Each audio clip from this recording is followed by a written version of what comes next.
중소기업은 일단 알 기회가 없으니까 무서운 거예요. 어떤지 모르니까.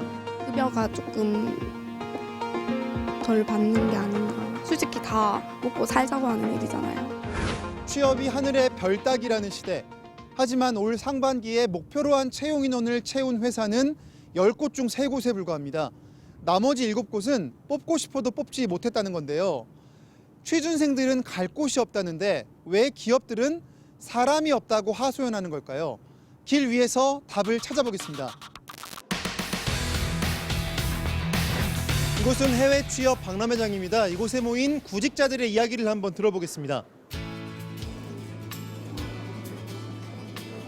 어느 나라로 가십니까? 그럼 베트남 쪽을 생각 중에 있습니다. 해외 취업하면 좀 떠오르는 이미지나 기대 같은 게 어떤 게 있을까요? 도전 정신인 것 같습니다. 개척 정신, 개척 정신. 길을 뚫고 가야 되는 것 같아요. 여기도 길을 뚫으셨잖아요, 오늘. 오늘 그 길도 잘 뚫을 수 있을 것 같습니다.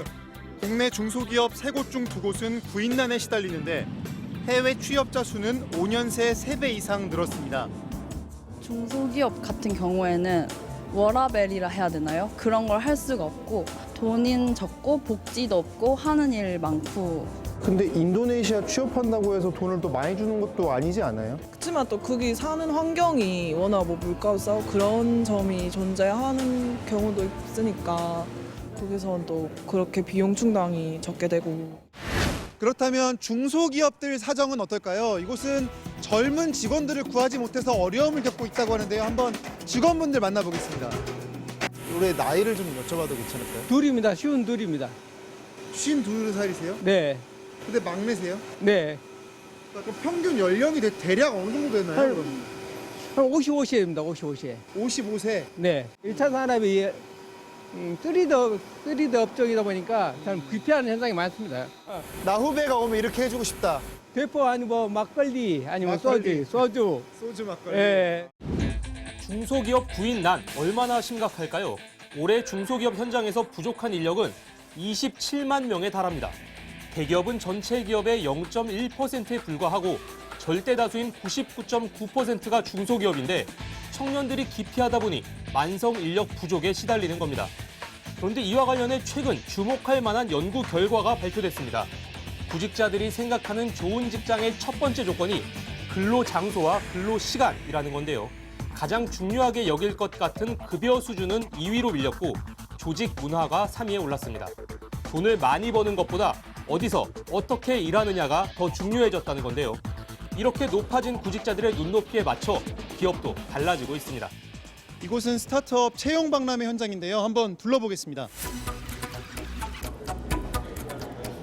채용 공고들 붙어 있는데요. 뭐 사내 정원을 만들었다, 뭐 안마의자가 있다 이런 것들도 보이고 주 40시간은 기본이고요. 뭐 맥주를 주는 것도 있고 여기는 지금 해외 워크숍을 보내준다고 써 있는데요. 한번 이게 맞는지 직접 물어보겠습니다. 아니 저기 보니까 뭐 해외 워크숍 제공돼 있던데요. 그 사실입니까? 네, 사실입니다. 입사 1년 뒤라는 제한이 있지만요. 그 뒤에는 해외 워크숍 참여, 출장 참여, 아니면 현지에서 좀 근무할 수 있는 환경을 제공해 드리자 지금 다 계획이 거의 되어 있습니다. 비행기표 본인이 사야 되는 거 아니죠? 아닙니다. 회사에서 네, 다 제공하고 있습니다.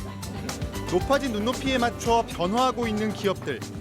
트렌드에 민감한 스타트업들만의 이야기일까요? 이곳은 일하기 좋은 중소기업으로 선정된 곳인데요. 뭐가 다른지 한번 둘러보겠습니다. 좀 여기만의 좀 다른 점? 혹은 여기만의 야 이런 건 좀 특이하다 혹은 괜찮다 이런 거 어떤 거 있을까요? 영어 교육이나 다른 외국어 교육도 잘 돼 있어서 이제 회사에서 직급이 뭐 올라가거나 할 때 도움이 더 많이 되고.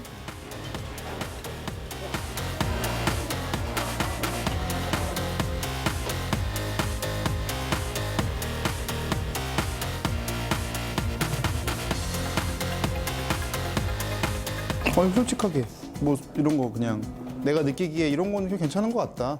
휴게 시간이라든가 이럴 때 뭐 당구도 치고 탁구도 치면서 업무에 대한 스트레스 같은 것도 많이 풀고 있습니다. 지금 사람을 못 구하는 중소기업들에게 저희처럼 이렇게 하면 좀 될 것 같아요 라고 한번 얘기해 주신다면 일하는 분위기를 자연스럽고 즐거운 분위기로 만들면 뭐 사람들이 알아서 오지 않을까요?